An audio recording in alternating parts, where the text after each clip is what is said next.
What's up, everybody? Ivy Ross checking in, and I am driving, living my best life right now. Hope everyone is having a great weekend. It's Saturday. I know the weekend just started. I think it's like 8 o'clock right now. Man, this car driving hella slow. So yeah, I just wanted to make this video. Don't know if I'm going to post it. Just don't know what I'm going to talk about, really. But, you know, I see that there's a movie called Slim and Hustle, or Thick and Slim, Billionaire, Slim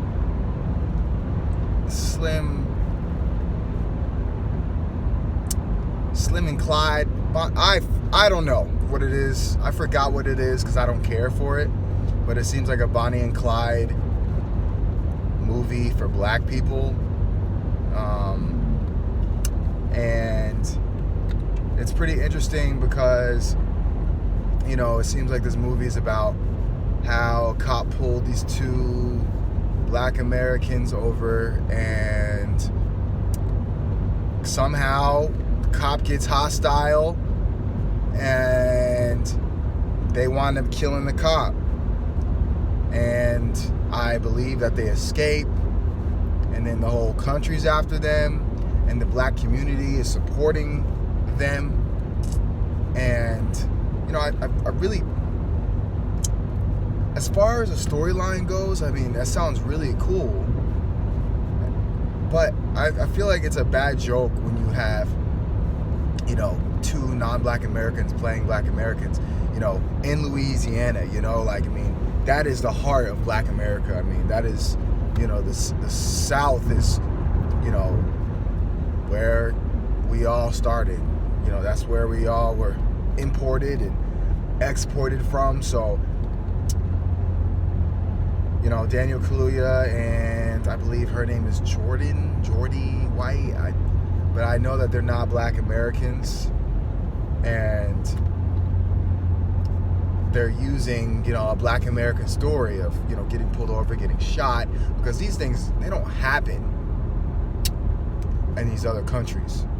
You know, America, this is where, you know, in America, that's where it happens. That's where it takes place. This is where it takes place. You know, this is the only place where if you black, you get pulled over, you know you could die. And I talked about this in my last video. And, you know, this movie is just, is all centered around ADOS-ness. And I think it's pretty lame that they have non-black Americans playing this again, you know, knowing that, you know, these production companies, you know, film director, CEOs, all that, you know, such and such, are non-black owned entities. It really feels like there's like some kind of agenda, you know, and I just can't help, you know, after that Harriet Tubman movie, you know, how they have this Nigerian Igbo girl and playing Harriet, and then we have these two people, you know, playing heroes in the black community. You know, these people are depicted as heroes on, you know, in the movie, set in the movie, where the black communities, you know, they're like, you know, we support you, we rock with you, you know, because so many of us get shot and these cops get away with it. So we happy to see someone get away with something. You know, that's the underlying, you know, reason why the support is there, because so many of us, you know, get killed. Just like OJ, you know, OJ, I personally don't believe he did anything. You know, if anything, he hired someone to kill. But then again, I also know that his wife and the boy, you know, that got killed, they were messing with some pretty heavy people. I've read. So I think they got into their own shit, and OJ, of course, he's black, so they're gonna blame it on him, because white America, they hate when black men, date white women, at least to an extent.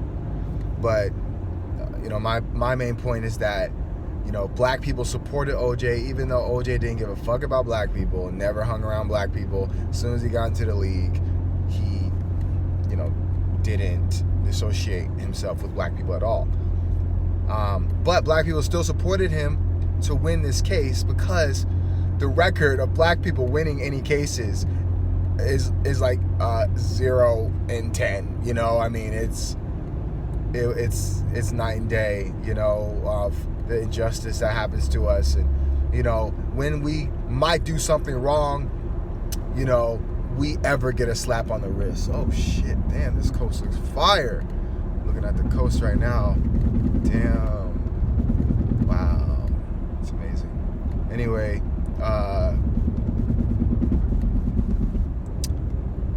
so yeah, black people supported OJ.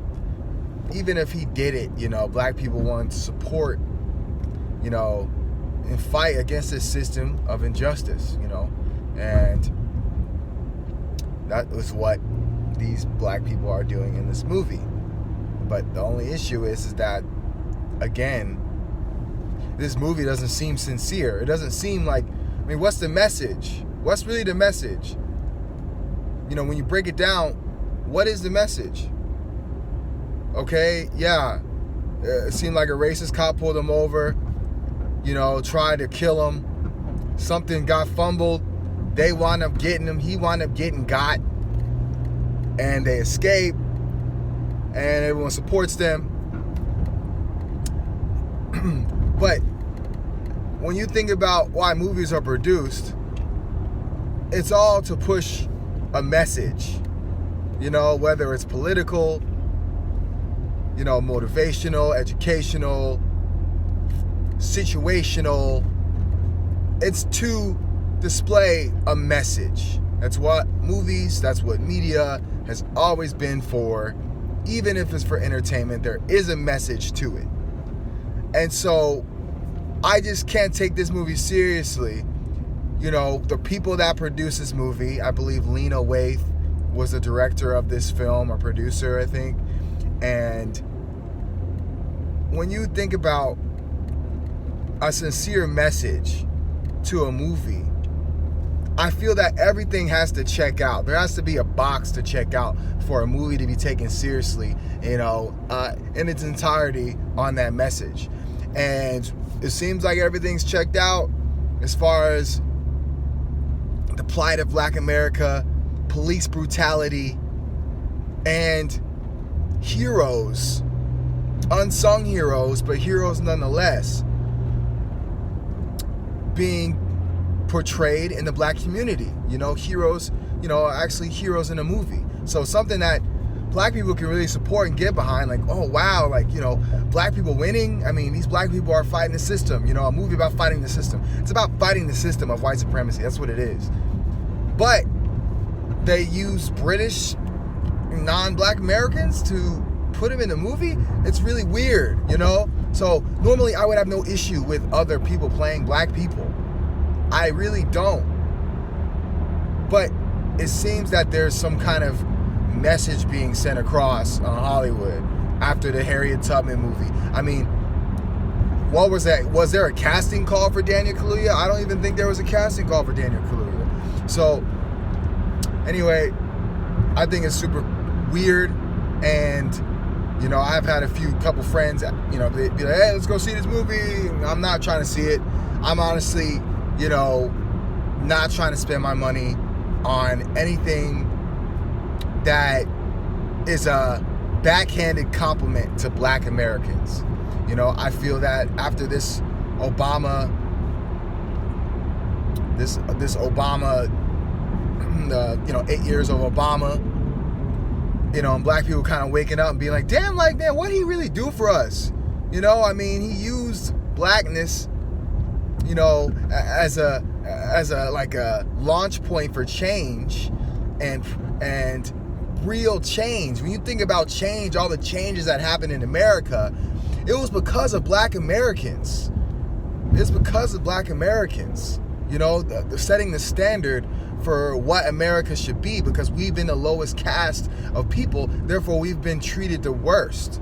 So when it's time to change, we were the ones that people were looking at like, oh, that should be changed. So when Obama comes in and comes into the picture and uses change and, you know, all these things, and him being black, even though he's not a Black American, him being black, we thought that would include him getting us out of the situation that our American government put us in the first place.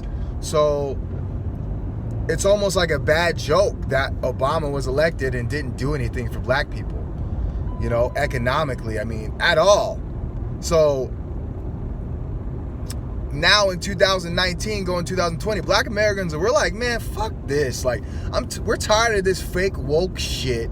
You guys use Black people, Black history, and then don't do nothing. Like, y'all don't really care for Black people. And I think that's the issue. It's not exactly that, you know, we have Black Brits playing Black Americans, but we have people, you know, pushing a message, but it's like a faux plastic, acrylic, fake woke message.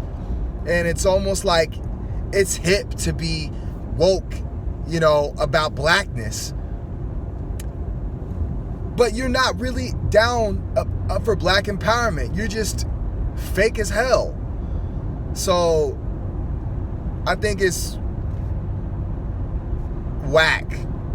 In short, I feel like I can dive in more, but I think it's whack what, you know, Hollywood is doing, what Black people who are benefiting from the fake woke Twitter tribe, but not giving a shit about what Black Americans are dealing with right now. So I think that's really interesting and in short, whack as fuck. So that is my feelings about this movie. I don't want to see it. It's not real.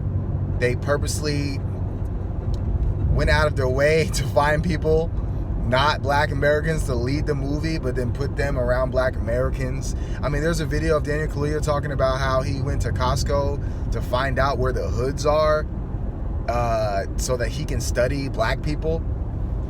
That is the dumbest shit. It's, you know, in Cleveland, he went to a Costco in Cleveland. Going to a Costco, first of all,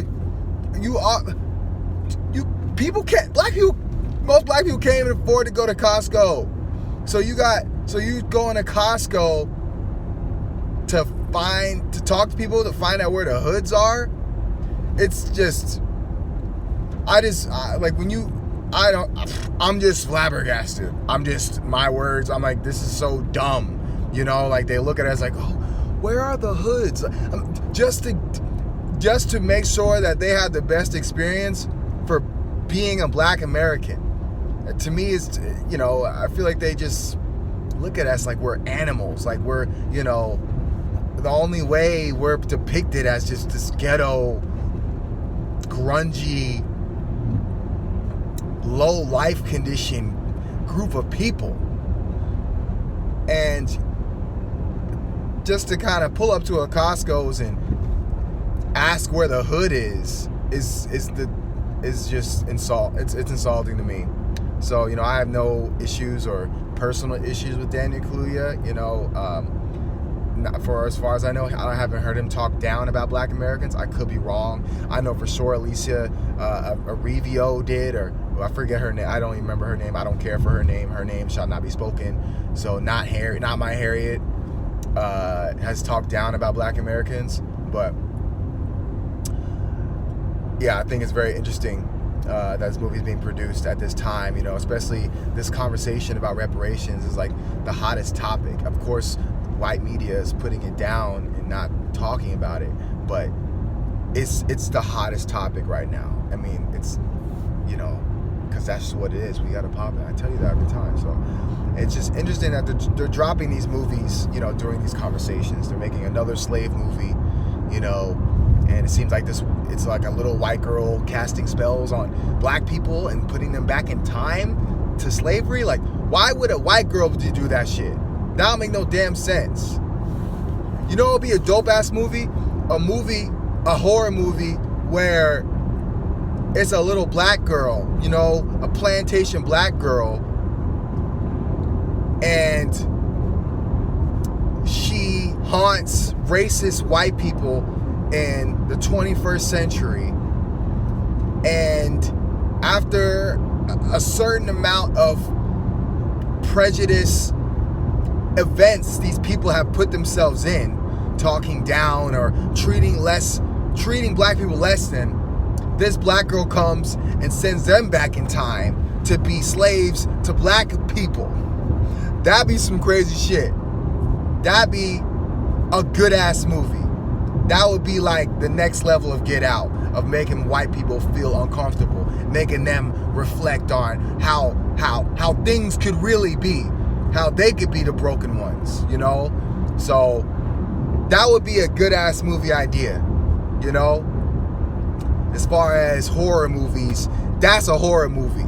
That's a real horror movie. It's a horror movie. Shit. And it'd be funny as hell. So, anyway, I'm not supporting this Slim movie. I don't even know what it is. Bonnie and Slim, Doug. I don't give a damn. I don't care for it. So don't invite me. I'm not going. I will watch Baby Kids on Netflix. That's what I'll do. Instead of going to see this movie, go watch Baby Kids. Go watch Baby Kids.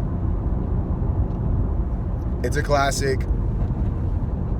That's it. So, anyways, I'm out. I'm checking out. Ivy Ross. I always keep forgetting to say subscribe in the beginning, but can you press that button, like it, and check out my music. So, all right, you guys take care. Have a good weekend. Peace.